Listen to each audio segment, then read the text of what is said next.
Welcome back to the NFL on Fox podcast. I am your host, Dave Helman, and I'm turnt, y'all.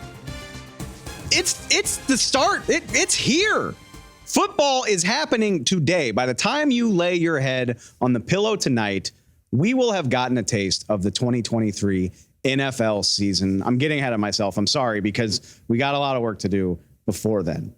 We still got to preview an entire half of the league. If you listened yesterday, and if you didn't, please go find it. Spotify, Apple Podcasts, all that good stuff.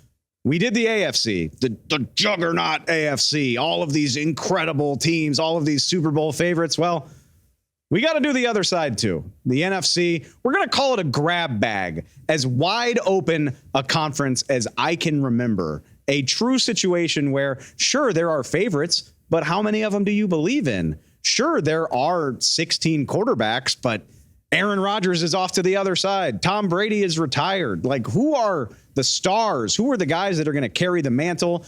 I don't know, but I can't wait to find out. If you're new to the show, we're going to try to do it as quickly and succinctly as possible. If I ramble a little bit too much, they're going to play some lovely little award show music. Guys, this is where you should do that. Yep, that right there. You know, like if the person is up on stage and talking too much and thanking too many people, they'll yank me off. They'll probably have to do it a few times, but we'll get there. I don't think that's going to be a problem for this first division. We're going to start with the biggest, baddest boy of all. Sorry if you're mad about it. It's the NFC East. It's the ratings driver. It's the division in the NFC with by far the most combined Super Bowls. The reigning NFC champs are there. America's team is there. Yeah, I said it. Sorry. Let's get into it. I've got my good buddy, Ralph Vacchiano, Fox Sports' NFC East writer on hand, longtime NFC East writer, longtime writer in the NFL community. I can't wait to break it down. Let's get right into it and get to the bottom of the NFC East. All right, Ralph, let's get right into it. Two longtime NFC East guys. And I honestly think in my 10 years, this is as good top to bottom as the division has ever looked. Obviously, the Eagles and Cowboys have been trading division titles for a while, but the Giants look like a feisty team all of a sudden. And it's a whole new era in Washington with the Commanders changing ownership groups as well. So let's get right into it. And what better place to start than the reigning NFC East the reigning NFC champs, excuse me. Give the Eagles their proper respect. But I think that's what I'm most curious about is this is a team that is widely expected to repeat as NFC champs. I think the hype on the Eagles, justifiably, but it's very big. And I can't help but notice only 8 teams in the Super Bowl era have gotten back to the game after losing it. So this is, as good as the Eagles look on paper, this is a hard thing to do. And I'm curious to know if you think the Eagles have what it takes to get back to the Super Bowl. Yeah, and by the way, 3 of those 8 teams were the Buffalo Bills in back-to-back-to-back years. Exactly. So it is even harder than you'd think to get back to the Super Bowl after losing it. Do I think the Eagles are capable of it? Are they talented enough to do it? Absolutely. That's different than actually doing it. You're going to need some breaks along the way. They had really good health for most of last year, especially at all the key positions. They had a little blip where they lost Jalen Hurts for a couple of games. They managed to survive that. Is that going to continue? Probably not. They're probably going to have more adversity. They have a little harder schedule this year. Obviously, the division, has the potential to be either just as tough or tougher. But this Eagles team, I think it's actually better on paper than the year before. I mean, they had a monster defensive front last year with, they had 70 sacks. They go and they lose Javon Hargrave and his 11 sacks. They come and get Jalen Carter, the best player in the draft to play defensive tackle. They get Nolan Smith, one of the best edge rushers in the draft, later in the first round. They have another first rounder, Jordan Davis, a defensive tackle who they can plug in. They lose a couple of linebackers. They get Nakobe Dean, another strong linebacker coming out of college a year ago, to plug in there. They just seem to have this ability to find talent to replace the guys they lose, and they're keeping all of their key players on offense, Jalen Hurts, all his receivers, all his tight ends, his offensive line. They do have a change at running back, but I'm not so sure that losing Miles Sanders and replacing him with a committee led by DeAndre Swift is a drop-off at all. So, this team is just still loaded. Again, they're probably not going to get all the same breaks. but I'd be really surprised if they're not a 12-win team by the end of it. I'm not just saying this because the Eagles drafted half of the Georgia Bulldogs roster over the last 2 years, but they honestly remind me of a college team. You know, it almost feels like the seniors graduated, whether you want to talk about Javon Hargrave or Chauncey Gardner-Johnson, and they are leaving the underclassmen to step up into their places. I mean, yes, I think the Eagles are talented, but I can't wait to see how Jalen Carter and Jordan Davis, Nakobe Dean replacing TJ Edwards at linebacker. Like I said, it reminds me of a bunch of sophomores coming up to fill the seniors' shoes. I'm very curious to see if they can do it. And that makes them unknowns, right? I mean, I'm just singing the praises of these guys as if they're going to step in and be all pros, which of course is the Eagles' expectations. And a lot of the scouts who saw these guys play think that they're going to step in and do great. They might not. You know, we're not going to know until they actually get there. Maybe that's I don't know if it's an Achilles heel or the weakness to watch for the Eagles. They do have to replace some very talented guys. But again, this is a team that's been a factory of talent over the last few years. And that core they have, their, veteran core four and guys on offense like Jalen Hurts, like A.J. Brown, Devonta Smith now, secondary with Darius Slay and James Bradbury. There's a lot of really strong, good NFL players, good NFL leaders at key positions. And if there's any place that can nurture some of those freshmen and sophomores who are stepping up, it's the Philadelphia Eagles. Yeah, I want to stay for the record. Pretty much all my questions about the Eagles are on the defensive side of the ball. I think the offense is going to be absolutely awesome. All right, let's switch gears to the team that I am most familiar with easily, and that's the Dallas Cowboys. Ralph, this is the question that I've been asking all offseason. If not now, then when? And before you think I am putting too much hype on the Cowboys, it came out today. Mike McCarthy's mantra for his team this season is Carpe Omnia. I did not take Latin in high school, but thanks to Twitter, I know that it means seize everything. Seize everything is this team's motto. Yeah, I mean, so in case you think I'm stepping out of line asking if not now, then when, it sounds like Mike McCarthy agrees with me. I'm looking for a reason why the Cowboys shouldn't be able to do it this year. They've got a loaded defense. They've got one of the best young defenders in Micah Parsons. They've got a solid offensive line. They've got a Pro Bowl quarterback. They traded for Brandon Cooks to bolster their receiver core. They got a Pro Bowl running back. Ralph, what don't the Cowboys have? Why shouldn't I feel this way about them heading into the season? Well, history is one reason. I feel like we've spent about 10 years saying, well, if not now for the Cowboys, when? This is it. They're loaded. Let's go. And it never quite seems to happen. Now, that doesn't mean anything about this year. The truth is they are loaded. If you ask me who is the second best team in the NFC, I think it might be the Dallas Cowboys. I could argue the San Francisco 49ers too, but the Cowboys are right there. They are loaded on the defensive side. They have a good offensive line, good skill players, a good quarterback. All the pieces are there. They were there last year too, where they could have competed with the Eagles, except for Dak Prescott and all of those interceptions. And that is a big hurdle to overcome. What was it? 15 interceptions in 12 games last year, another 2 in the playoff loss. You can't do that nowadays as a quarterback. You are just giving games away, whether it's his fault or the coaches or the receivers or anything else. If you turn the ball over that much, you're going to lose too many games. So I like Dak Prescott a lot. I was a little shocked by all the interceptions last year. That worries me going into. He's going to, pull a Daniel Jones and suddenly cut way down on his turnovers. I think the Cowboys will be right there with the Eagles. They're talented enough to do it. If he's going to throw interceptions like crazy again, they'll probably win 10, 11 games, but it's going to be an uphill battle to really compete in the playoffs. Between his contract situation and the star on the side of his helmet, I don't think there will be a more scrutinized player in the NFL than Dak Prescott this season. I am envious of you, sir. You get to see how their season kicks off in person at MetLife Stadium for Fox Sports on Sunday. Looking forward to that. And their opponent, by the way, the New York Giants, your local team or your most local team. I don't know. They're all bunched together with the exception of the Cowboys. They really are. The exception of the Cowboys. It's all very bunched together up there. But MetLife Stadium, Sunday night, I can't wait to see what the Giants do for an encore. And I would love to know if you agree with me on this. This was a team that was ahead of schedule last year. I don't think most people picked Brian Daboll to do what he did and win Coach of the Year and win a playoff game.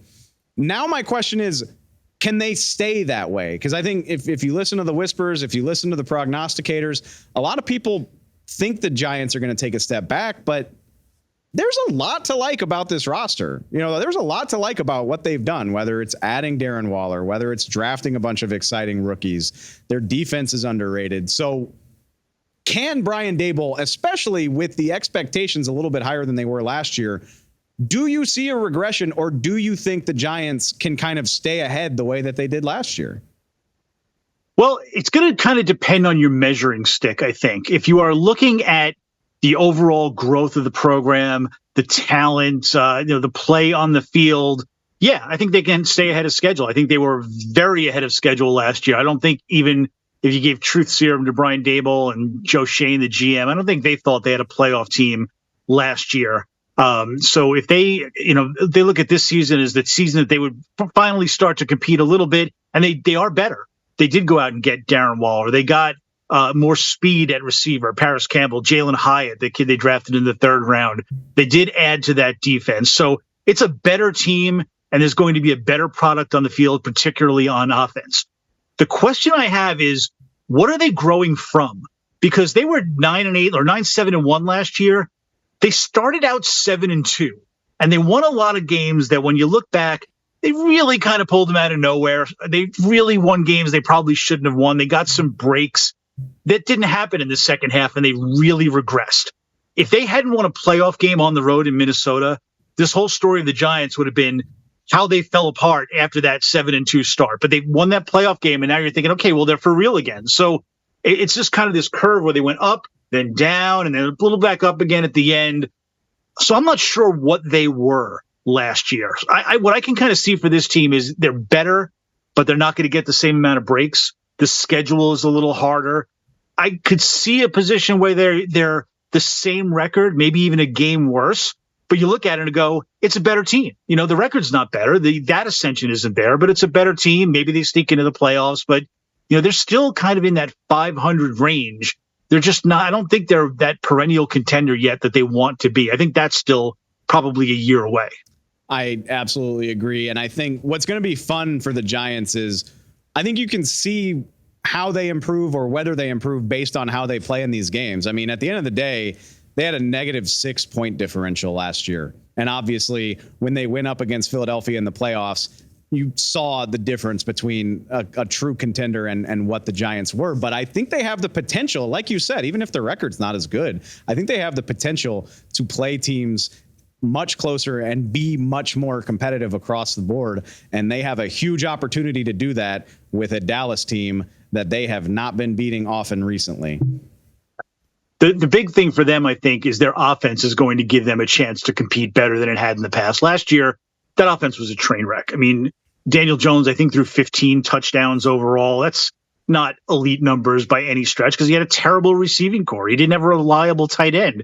Teams could stack the line on Saquon Barkley, who still had a great season despite all that, but he didn't have a lot of room to run, not a lot of breakaway runs. This year, they've got Darren Waller, who was legitimately Travis Kelce-like before he got hurt. Now he's 31 now, and that was 3 years ago, but the potential is there. There's a lot more potential, a lot more speed on offense where they can have these big breakaway plays and score a little easier than they have in the past. So that's really going to help them. But that's, again, if everybody stays healthy and they're not like a lot of teams. They're not very deep, so they're 1 or 2 injuries away from it all falling apart. But there is at least the potential there for them to be more competitive and look like a better team. Let's wrap this thing up with the most exciting Commanders preview ever. And honestly, no matter what happens to the Washington Commanders this season, that will stand. Like what a breath of fresh air to feel like we can actually give proper credence to the Commanders heading into a season. And Ralph, as someone that's covered this league and this division as long as you have, I'm curious if you've ever heard of a situation where an entire organization is interviewing for their jobs, because that's what it feels like. Whether you want to talk about Ron Rivera being in an all-important fourth season, or Eric Bieniemy auditioning and trying to show the league that he deserved an offensive coordinator job way earlier than this, and obviously Sam Howell getting a shot as the starting quarterback speaks for itself. But with a new ownership group in place, nobody's got a lot of job security. A, I'm curious if you've ever seen something like this before, and B, I'd love to know how you think it's all going to shake out. Yeah, this is new to me. I think you'd probably have to go back maybe to, for a total house cleaning place. Maybe when Jerry Jones bought the Cowboys years and years and years ago. But usually an owner takes over and there'll be some changes and they'll be more subtle. But Josh Harris bought a franchise that needed to be fumigated. I mean, Dan Snyder was, aside from all the scandals and stuff, everything fell apart under his watch. The business, the facilities, the things that the players need. So everything's got to change. There's going to be a lot of people held accountable for that. It wasn't just Dan Snyder. And even if it was, the people that he hired didn't do their jobs in a lot of cases. So off the field, you're going to see, I think, huge changes over the next year. But what we'll focus is on the field, and the product just hasn't been good. I mean, if you spent $6 billion on a team and you start to build a new stadium and change all the operations, do you want to coach and a general manager who have a 22-27 record or whatever it is over the last 3 years? Probably not, which means he's going to be watching this year to see, can these guys win? What can Ron Rivera, Martin Mayhew, Eric Bieniemy show me to believe that they can win? And I think what makes it the most fascinating of all is their fate is being tied to a 22-year-old quarterback who was a fifth-round pick and who has played one game in the NFL.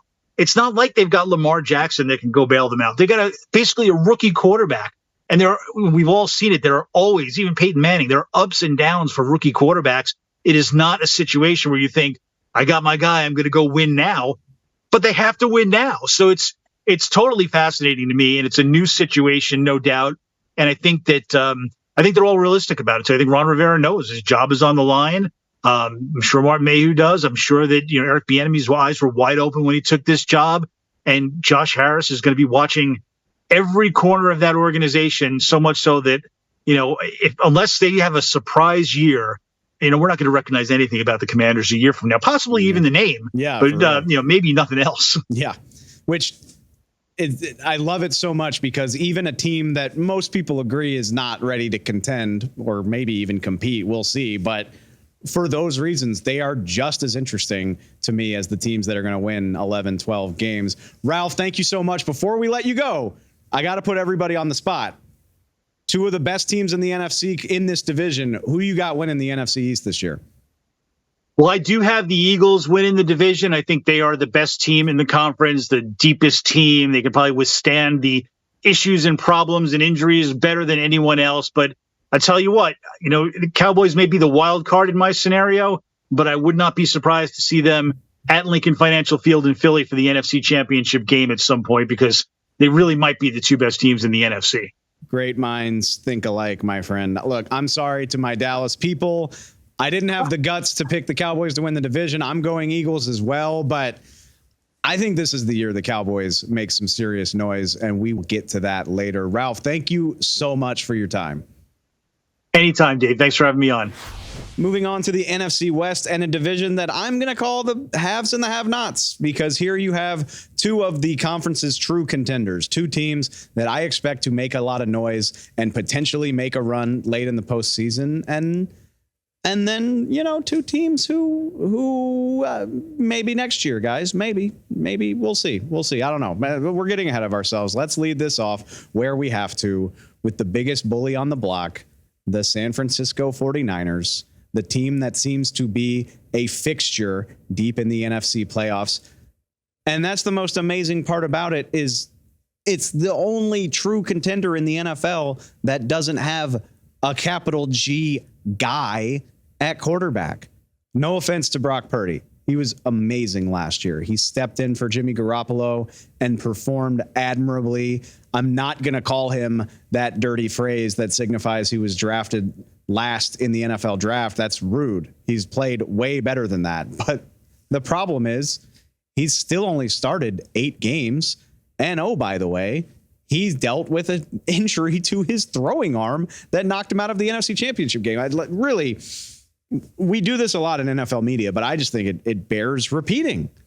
The 49ers are a favorite to play in Super Bowl 58, and their quarterback has not been able to throw much in the offseason. And oh, by the way, he's a second-year player who's started 8 career games. Think about what that means. To paraphrase my friend Emmanuel Acho, they got dogs. Fred Warner, dog. Deebo Samuel, dog. Trent Williams, dog. Brandon Ayuk, dog. Dre Greenlaw, dog. Am I forgetting anybody? Oh, Nick Bosa, dog. By the way, a really rich dog. Talk about striking gold. 5 years, $170 million. This team has everything you could want. And not to put too much pressure on Mr. Purdy, but it's all going to come down to how well he plays. I didn't even mention George Kittle. I did that whole bit right there, and I forgot one of the best tight ends in the NFL. It's unfathomable how much talent these guys have. And that's why I can't wait to see how this goes. It honestly reminds me of the team that beat San Francisco in the NFC Championship game last year, Philadelphia. Like we all know, Jalen Hurts is an MVP candidate now. That certainly wasn't the case in August and September of last year. I knew they were going to play the music for this, and I don't care. Like I said, 2 of the teams in this division aren't very good anyway, so I'm just going to use this time to say I can't wait to see if Brock Purdy rises to the occasion, and not to put too much pressure on him, but there should be, because we know this team is capable of being close to the Super Bowl. It seems like they do it every year. Brock Purdy, I can't wait to see it starting Sunday with the Pittsburgh Steelers. All right, I'm sorry. That took a little bit of time, but it's okay. Like I said, the Niners are worth it. We'll jump on to the Seattle Seahawks, a team that I can't wait to talk about. The other, for my money, the other contender that I mentioned in this division. And yes, I said contender because my thesis here is that we're a little bit asleep on the Seattle Seahawks, and I'd love to know if we should be. I think that goes back to the fact that the Seahawks can't seem to get past the 49ers. They went 0-3 against their rivals from San Francisco last year. Kind of got trounced in the playoffs, if you remember. But look at Seattle's roster. Like, if you believe in Geno Smith, which I do, absolutely took the league by storm last year, deserved every bit of his Pro Bowl nomination. All they did was add to what's around him. You get Jackson Smith and Jigba in the first round of the NFL draft. You draft Zach Charbonnet out of UCLA to complement Kenny Walker, who had a hell of a rookie season in his own right. So now we've got DK Metcalf, Tyler Lockett, Jackson Smith and Jigba, 2 great running backs. Geno Smith, Charles Cross, and Abe Lucas looked like beasts in their rookie years. Yeah, John Schneider, GM of the Seahawks, turns out you can flip your fortunes really quick if you draft your ass off. This Seahawks offense looks fantastic. I think they're going to be able to score points against just about anybody. And the defense is coming along as well. You draft a guy like Devin Witherspoon, top 5 in the NFL draft. You're getting Jamal Adams back healthy. Hopefully he can give you a full season for what seems like the first time since you traded for him. I'm not ready to tell you right now that I think the Seahawks are going to win the division, but I absolutely think they have a chance. I think we talk so much about the Eagles, Cowboys, and Niners, and rightfully so. But if you're thinking about it heading into the season, who's the 4th best team in the NFC? I'm here to tell you that I think it's the Seattle Seahawks. I can't wait to see them prove me right. Now we come to we'll call it the less fun part of the division preview. Look, I mean, every team in the league has the potential to prove me wrong. The Seahawks just did it last year. If we were doing this podcast last year, I would have said something similar about Seattle. So maybe I'm wrong. Maybe I'm wrong. The LA Rams absolutely have the potential to surprise me, but I just don't see it, y'all. I really don't. This feels like a team that knows it's in for a hard year, shedding some contracts, trying to move on from that Super Bowl. And I'll be honest with you. I sat here in May and June and I said, well, the Rams have Aaron Donald. They have Matthew Stafford. They have Cooper Kupp. That's a hell of a trio that can take you a hell of a long way. Like, if the best defender in football, a Super Bowl winning veteran quarterback, and a Super Bowl MVP receiver, like if they all click, maybe they could drag the Rams to a better record than we're giving them credit for. But then you get to September and Cooper Kupp is dealing with an injury. It seems like it's going to be a prolonged injury. Matthew Stafford, from the rumors and the reports, doesn't seem like he's connecting that well with his teammates. I got nothing bad to say about Aaron Donald. Put him in the Hall of Fame today. The problem is he's surrounded by rookies. Jalen Ramsey's not there anymore. Leonard Floyd's long gone. Like, who's helping these guys? And God forbid if something happens to them, who's going to step up? I just don't see it. I think we're going to be learning a lot of new names in Los Angeles this year. And if the Rams can even get 3 or 4 quality contributors out of all these young guys, it will have been a successful season. We're doing this all year, so I'll be here to eat my words if I'm wrong. But I just think the Rams are going to take some licks as they try to get some guys experience this year. It's a perfect segue. Honestly, most of what I just said could apply to the Arizona Cardinals, our final team in this division, minus the proven veterans. Who's the proven player? Yeah, if you're watching us, we're sitting here on the set at our gorgeous studio. We've got a huge photo of Kyler Murray on the set. When's he going to play? The identity of the Arizona Cardinals is recovering from an ACL tear. He's not eligible to play for at least the first month of the season. The storyline around the Arizona Cardinals right now is whether Kyler's even going to be their quarterback. And it's not far-fetched. Yes, I know his contract is huge.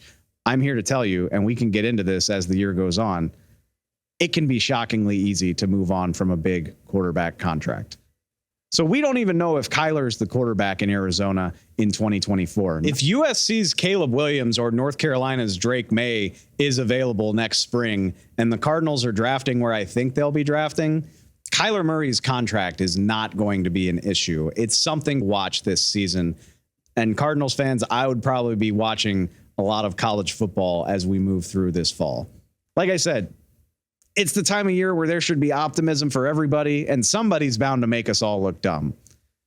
If that team is the Arizona Cardinals, I don't know. I don't want to make a bet that I then have to fulfill, because I could, I would say I'd eat my shoe, but that could be really bad television, really bad podcast. I'm not going to do that, but I don't see the Arizona Cardinals competing this year. If anything, you could say they're fighting for the number 1 pick, and we haven't even played a game.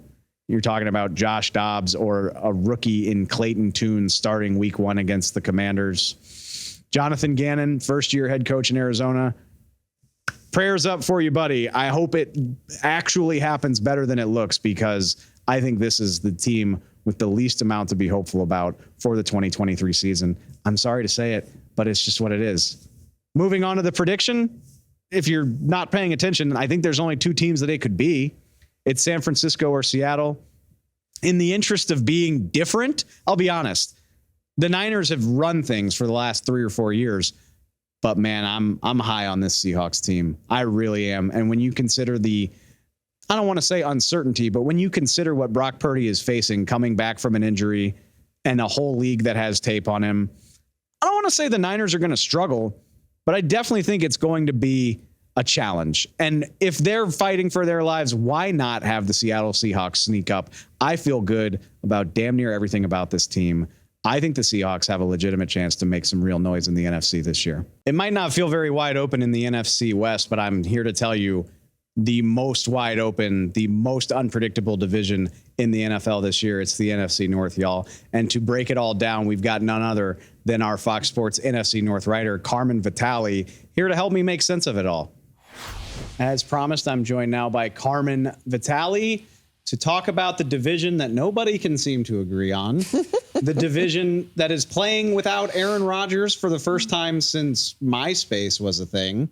Wow, that was a pull. The NFC North. Carm, how ready are you to stop trying to predict this division and just, watch some football? Dave, my entire offseason has just been people asking me, who was going to win this division? I don't know. It could be any one of these 4 teams. If you told me any one of these 4 teams ended with a 6-11 record, sure. 11-6, also sure.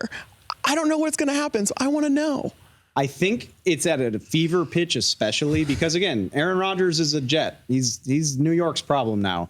And it's like this weight has been lifted off the division. Like, dare to dream the thing that you couldn't dream before. The boogeyman is gone. The boogeyman's gone. Everybody feels like they have a shot. It's very fun, and it obviously leads to even more speculation than usual. So let's get into it. We'll start with the team that won the division last year, as I'm sure you're reminding me, Vikings fans, right now, like, well, we won it last year while Rodgers was still here. I get it. I get it, Minnesota Vikings. Reigning division champions. And honestly, I'm less curious in the offense. I know Dalvin Cook's gone. I know Adam Thielen's gone. I know people are intrigued by Jay Jetta's LSU's own Justin Jefferson. But for me, the intrigue with the Vikings is all on the defensive side of the ball. Yeah. Because with Kirk Cousins and all those guys in place on offense, I think the Vikings can score. I don't know what to think about this defense. And I happen to know that you sat down with new defensive coordinator Brian Flores. This is called synergy, by the way. I would love to know what you learned in that conversation and what can we expect from a Minnesota defense that just doesn't feel like it has much of an identity right now. Minnesota's season is going to go the way that the defense goes, and how much these guys can grasp Brian Flores' new system. Now, they're not switching schemes from a technicality standpoint. They're still a 3-4 base defense.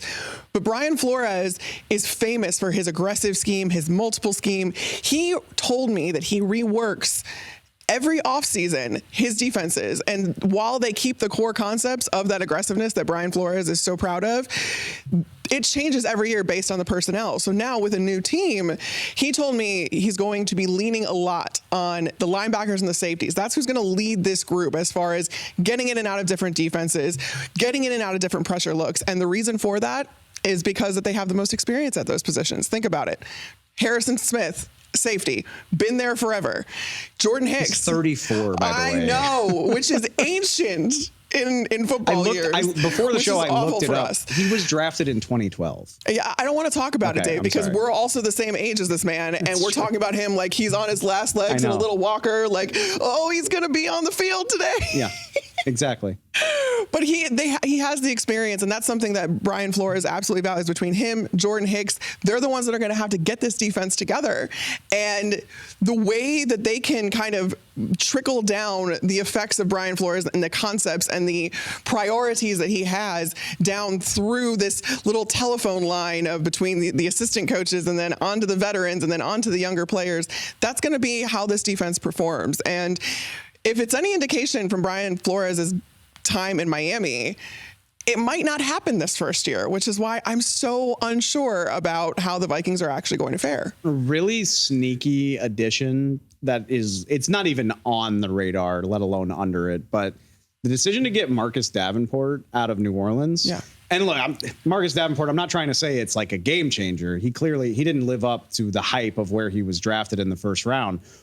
But it's a guy that had the talent to be a high first-round draft pick. You pair him with a vet like Danielle Hunter, also an LSU Tiger, just for the record. But like that has the potential to be very interesting, in my opinion. Brian Flores told me this is the first time he's ever had that dude on the defensive line, and he has two of them. During his years in Miami as head coach, he took the Miami Dolphins from last in sacks to top 5 within 3 seasons without ever having a player reach double-digit sacks. He's always had to get super creative with the way that he does his fronts and how multiple they can get and where he's getting pressure from, because he never had those dudes. He now has not only Danielle Hunter, but Marcus Davenport. And he told me he's super excited about working with those guys and seeing what he can do and how many pressures he can dial up with those two alone. All right, 30 seconds or less. We know about the pass catchers on this team. We know about Kirk Cousins, TJ Hawkinson. Congrats on the bag. Jordan Addison is there to help Justin Jefferson. But I am curious about the run game. Dalvin Cook is gone. What is the answer there?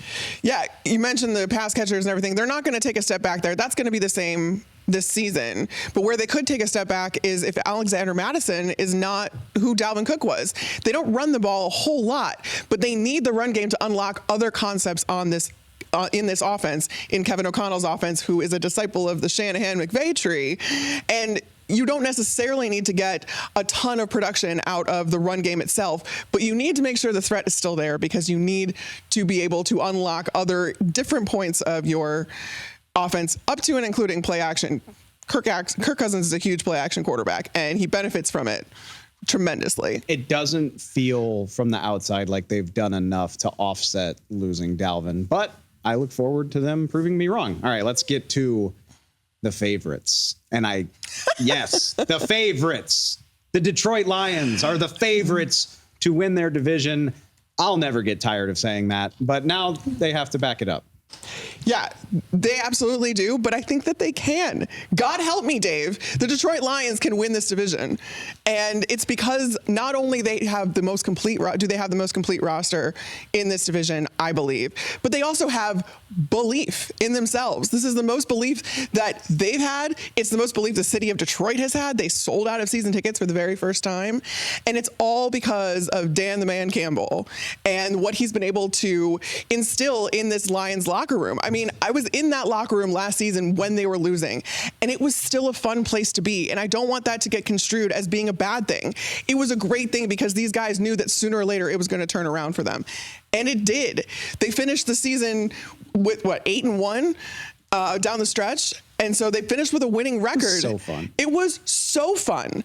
And I think that they can continue that momentum into 2023. Okay, well, let me ask you this. And I'm not trying to poo-poo the Lions as a contender, but I think there's a big difference between climbing out of a hole and playing the season finale in prime time and winning that game and feeling all good about yourselves. I think there's a huge difference between that and being a circled team from the get-go. Again, they open the season tonight against the Chiefs.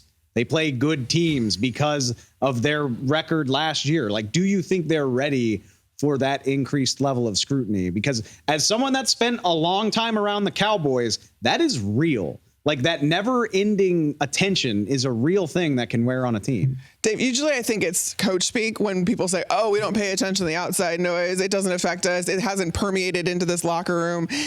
In the case of the Detroit Lions, I believe it.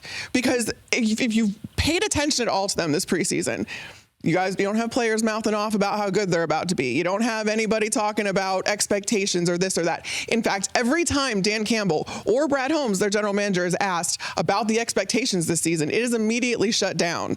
And that has been consistent throughout coaches and players. So I feel like they've blocked out a lot of this. And again, that belief in each other is what's going to carry them, because that doesn't matter. The outside doesn't matter when you have such a good group of guys that they all enjoy being around each other. One big question I have about the Lions, Amon-Ra St. Brown's a wonderful young receiver. Yeah. We know that he remembers every receiver that was drafted ahead of him. I think we've covered that. But what's more unknown is who's helping him. Jameson Williams is great. He's also suspended for the first 6 games of the season for gambling. Do the Lions have a number 2 that they feel good about, or that you think they should feel good about to help Amon-Ra St. Brown? If the Lions have one hole, it is that number 1, that X wide receiver. Amon-Ra is a number 1 because he has to be, and he can play out of any alignment. He's a wonderful receiver. He was super productive last season. But you don't necessarily have that true outside guy until Jameson Williams comes back.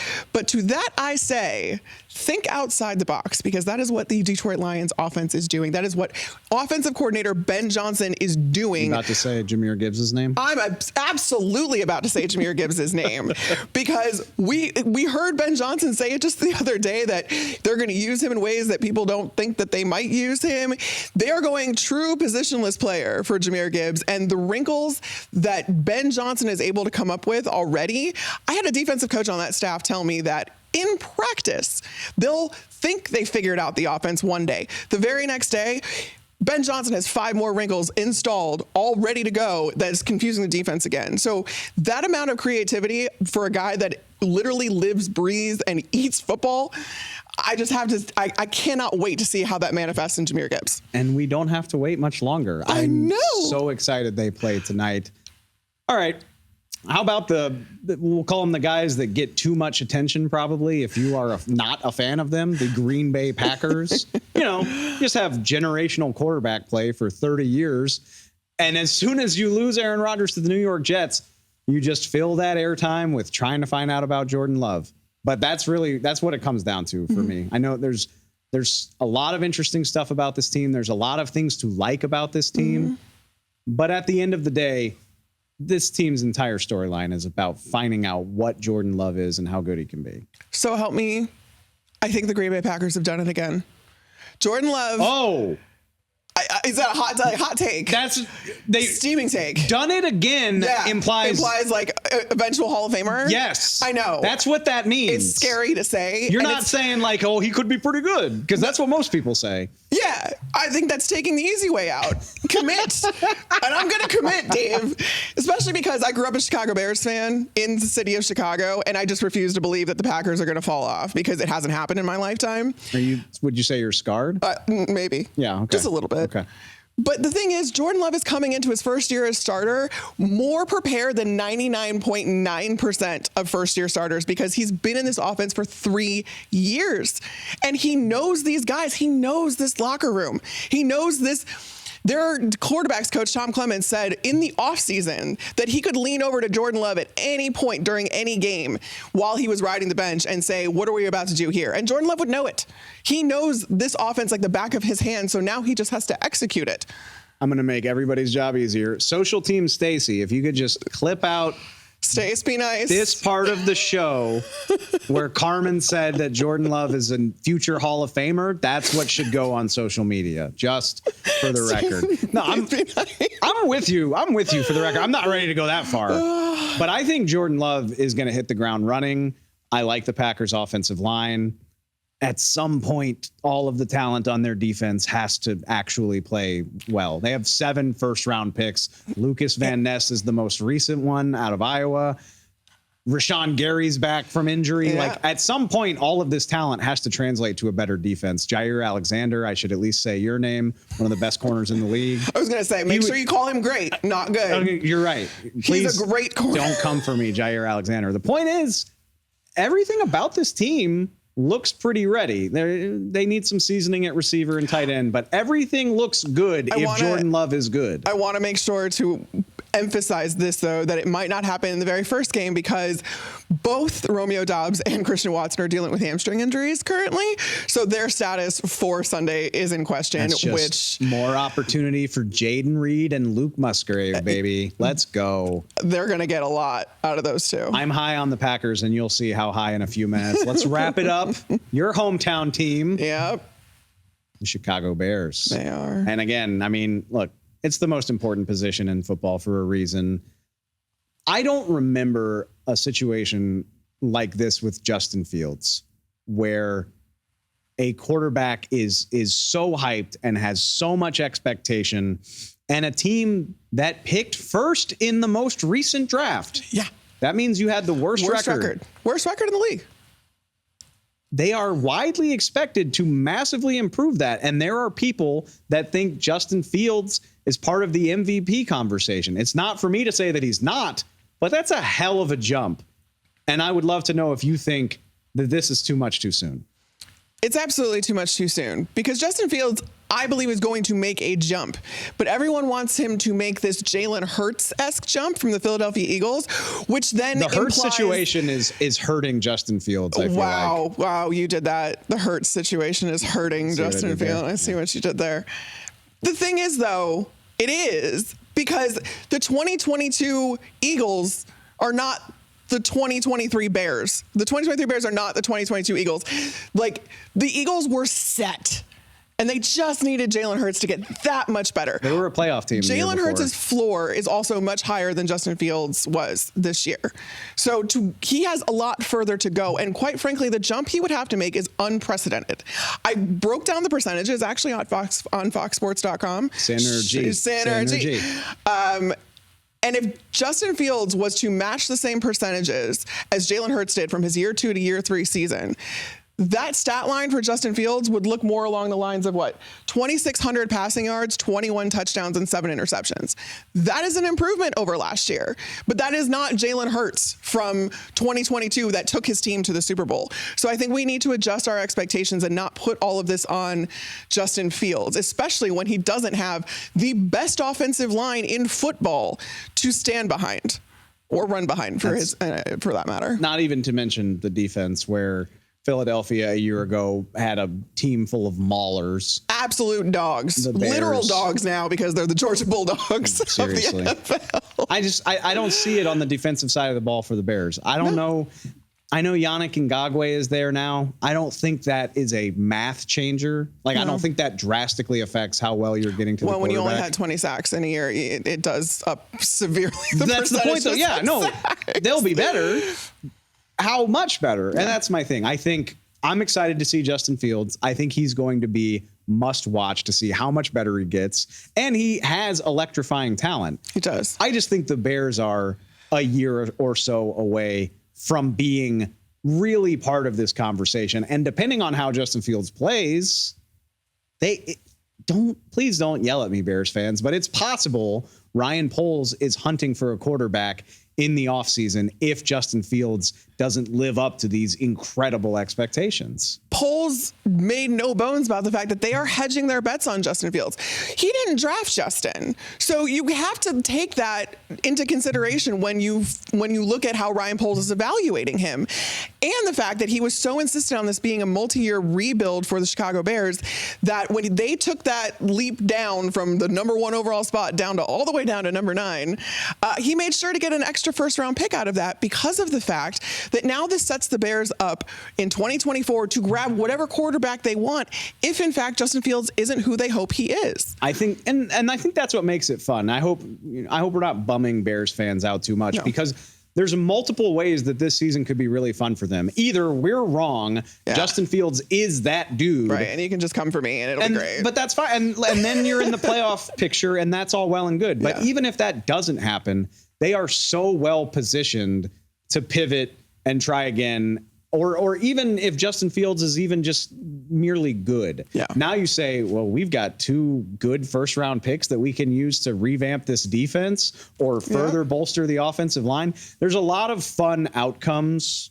ahead of the Bears. I just don't know that it involves the playoffs this year. I can't imagine it does. But again, stranger things have happened. I haven't seen the script for this year's NFL season, so who actually knows? You're watching those commercials? Of course I'm watching those commercials. Those are hilarious. But also Justin Fields replacing his legs with actual wheels. Like, you know. It's not far off. He's fast as hell. He does have the opportunity. I mean, the reason he's in these MVP conversations is because no quarterback has ever had 4,000 yards passing, 1,000 yards rushing.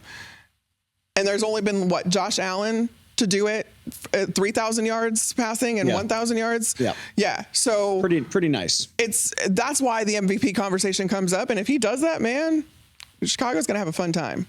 Oh my God. I got to get there. I know that city's going to lose it. I got to get there for the party if the Bears are as good as Bears fans hope they are. All right. They are. If you come on the show, you have to pick the winner. That's just how it works. Yeah. I assume based on this conversation that it won't be the Chicago Bears, but maybe you could surprise me. Who you got? Who's winning the NFC North? It's not even putting me on the spot because everybody's been asking me it all season, like I said, or all off season, like I said. It's the Detroit Lions. I'm rolling with the Lions. I think this is the year. This is the year, Lions fans. Let's do it. I'm really excited for them. And I think, again, I just have a tremendous amount of belief in this team because they have the belief in themselves.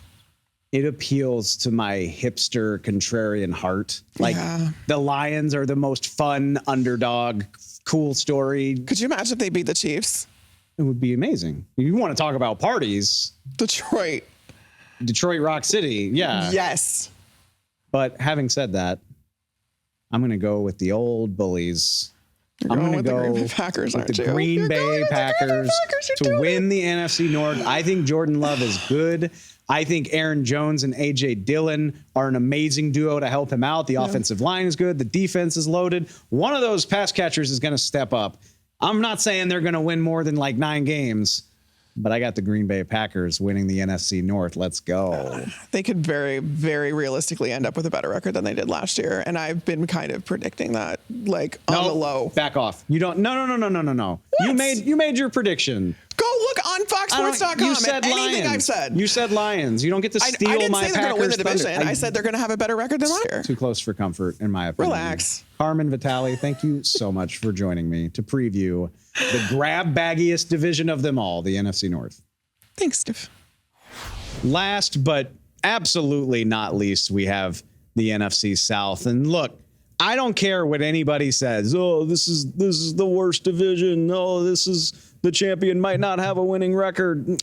I think you are beautiful, NFC South. I love football, and I can find the intrigue anywhere, including right here, where there's plenty to be juiced about, starting with the Tampa Bay Buccaneers. I'm tired of hearing about how uninteresting this team is in the wake of Tom Brady's retirement. There's something to be intrigued by, and that's how they move on from Tom Brady. We'll get to Baker Mayfield. I get it. But the teams, the players that were there in Tampa with Tom Brady, they're all still there. That's what I think is so interesting. Mike Evans, I need to double check this probably. I know he's been connected to the trade market, but Mike Evans is still a Tampa Bay Buck. Chris Godwin is still a Tampa Bay Buck. Tristan Wirfs, really excited to see him move from right tackle to the left side in his 4th NFL season. He's still there, one of the best young tackles in football. Did I mention Levante David and Devin White, one of the best linebacker duos in the NFL? Yup, still there. Their secondary is still intact. Like, this is a pretty good roster. Aging maybe, but a pretty good roster. All comes down to the quarterback. Does the Bake Show have any magic left? Can Baker Mayfield play like that guy we saw on that one magical night in Los Angeles last year? Or is it the guy we've seen for most of the last 2 years? Look, I get it. I understand why people are down on the Bucs. I don't know if Baker Mayfield's going to be any good. Recent history suggests probably not. But I do think it's interesting. There's a lot of talent on this team. Todd Bowles is in a big situation in his second year as the head coach. I mean, if the Bucs can't get it done, you're talking about turning over the page on an entire era of Buccaneer football. Because if Baker Mayfield can't win games, most of these guys won't be here, hell, by the trade deadline, or at the very least when the season's over. So I'm interested. The Bucs won this division despite being bad last year. And I know even last year of his career, Tom Brady is still a massive upgrade over Baker Mayfield. But if he can be decent, I think there's talent here to be surprising. I don't get why people are so quick to write them off. And what about the newcomer? What about the number 1 overall pick? Again, why are people down on this division when the guy drafted first, Bryce Young, is in Carolina looking to lead them into a new era? I think this stuff is fascinating. Now, I'm going to be very honest with you. I'm a lot more scared and a lot less bullish on the Panthers than I was after watching Bryce Young run for his life in the preseason. Ike Ekwonu, also a first-round pick, needs to pick his level of play up if the Panthers are going to win any games, because I don't think they have enough talent on offense for Bryce Young to do this all on his own. Adam Thielen is there now, but I just don't know if that's enough. Miles Sanders is on a big running back contract, really the only running back that got paid this offseason. If the offensive line isn't better than it looked in August, this could be a much longer season. And then you flip it over, it's the same thing. I'm very excited about the Panthers defense. I think it's incredibly underrated.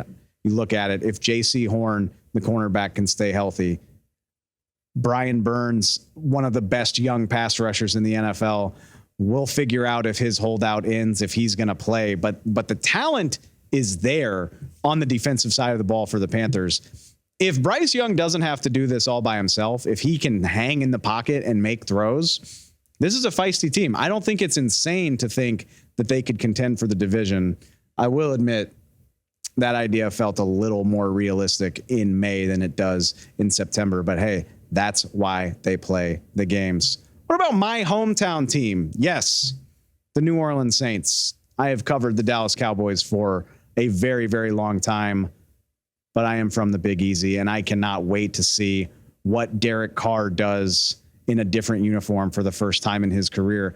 Again, on paper, the Saints are set up to be a hell of a spoiler.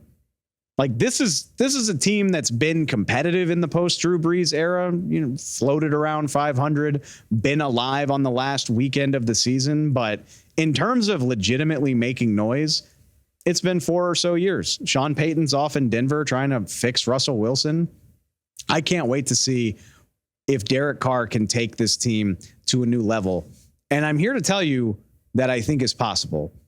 The only problem for the Saints is that their roster is damn near qualified for the early bird special. There's just so many older players here. Cam Jordan, I love you, dude, but let's call it what it is. I mean, been in the league since 2011. Tyrann Mathieu, Honey Badger, love you even more coming from my alma mater, LSU. But again, these are guys that need to stay healthy, need to stay productive. Michael Thomas, are we talking ourselves into a Michael Thomas bounce back? Because if we do, the Saints could be nasty. The most important part of this, okay, again, we just talked about how people think the division is down. Are you aware that the Saints have the easiest strength of schedule in the entire NFL? Do you know that the Saints only play 4 teams that had a winning record last year? It's right there for them. If Derek Carr plays up to the expectation, if he plays like a guy that was worthy of a massive contract after getting cut by the Las Vegas Raiders, the Saints, partially because of their talent and partially because they don't play very many good teams, they could make a lot of noise. They could have a surprising record by the end of the season. It's going to be very exciting to see, A, if they can stay healthy enough to do that, and B, if Derek Carr can fulfill that potential. Wrapping it up, more like a soccer team than a football team, honestly. The Atlanta Falcons trying their best to play positionless football with Arthur Smith calling the shots. I don't completely understand it, but I think it's going to be very fun to watch. Like, I don't know if the Falcons are contenders, but you should try to put them on TV as often as you can, whether it's Bijan Robinson, whether it's Kyle Pitts, who is a massive receiver playing tight end, Tyler Algier. They invented a new position this week. Did you see this? Cordarrelle Patterson plays Joker now, apparently. That's not even a thing. They're just going to roll 11 athletic freaks out on the field and see what they can do behind a great offensive line. And it all comes down to the quarterback, Desmond Ridder. That's the one thing I don't know if I feel great about. 3rd round pick out of Cincinnati. I think we're not really talking enough about the fact that Desmond Ridder was very up and down in his audition at the end of last season after Marcus Mariota got benched. I don't know how great it's going to look, but they've certainly given him the talent to work with. I didn't mention Drake London. Again, freaking skyscraper of a wide receiver with the wingspan of a bird of prey. It's going to be incredibly fun to watch. Like I said, I don't know how good the Falcons are going to be, but I think they're going to be one of the most entertaining teams in the league. And in a division with no clear favorite, you shouldn't be surprised if they're on top of it at the end of the year. I think I probably gave my pick for this division away just with the way I was talking. Yes, I am rolling with the Who Dat Nation. I don't know if the Saints have the juice to make it to another Super Bowl, but I do think they win this division, and I honestly think they win it kind of easily. Like maybe a 2022 Vikings kind of vibe where you're like, I don't know how good this team actually is, but damn if they don't have 13 wins. Yes, that's what I see coming from the New Orleans Saints in 2023. That wraps up the grab bag of the NFC the way I've got it. New Orleans Saints, the Green Bay Packers, the Philadelphia Eagles, and the Seattle Seahawks. But guess what? You don't see the logo for the NFC champs because I'm just committing to the bit, y'all. I hinted at it earlier. I don't know if the Cowboys win the division, but if not now, then when? This is too talented of a team. I've got a wild card NFC champ, Dallas, baby. Can you imagine the Dallas Cowboys getting back to the Super Bowl for the first time in 27 years, and it's in Las Vegas? Goosebumps, chills, just thinking about it. I'm sure that this is going to be used to make fun of me for the rest of my life, but I'm calling my shot. The Dallas Cowboys get it done in 2023. All right, before we get you out of here, we'd be remiss if we didn't mention the actual football game that is going to be played tonight. Forget previews. Like I said at the top, it's here. The reigning champion Kansas City Chiefs and the Detroit Lions. We've known this game's been coming since the spring, and I still can't believe the Detroit Lions are playing in the NFL kickoff game, one of the most hallowed stages in all the NFL, and Detroit gets to occupy it. It reminds me, honestly, of 2017. Before Patrick Mahomes was even a thing, Alex Smith and Andy Reid went up to Foxborough and they kicked the crap out of the reigning champion Patriots and really kind of announced themselves. I don't think anybody saw what was coming at the time, but these games can be a stage for a major statement. The Chiefs, obviously they have Patrick Mahomes. Obviously they're one of the favorites in the league, but I'll just mention Travis Kelce's status looking a little bit iffy with a hyperextended knee. Even if he plays, it won't be at 100%. And as I've mentioned, do not underestimate the absence of Chris Jones, not in that lineup. The Detroit Lions kind of like to pound the rock. David Montgomery, this would be a hell of a coming out party without big number 95 on the other side of the line of scrimmage. I do not have the guts to call for the upset. The home team traditionally does very, very well in these games. But look, even if the Lions don't pull this off, it's a hell of a lot of fun that they're even here at all. That does it for the show today. Thank you all so much for tuning in. Special thanks to Ralph Vacchiano. Special thanks to Carmen Vitale for helping me with this NFC preview. But guess what, y'all? The previews are done. It's week 1 starting tomorrow. Come find us here. We're going to dive into all the exciting matchups. I can't wait. Go find us on Spotify, Apple Podcasts, wherever you get your podcasts. We're here tomorrow and for the rest of the NFL season. I'll catch y'all next time.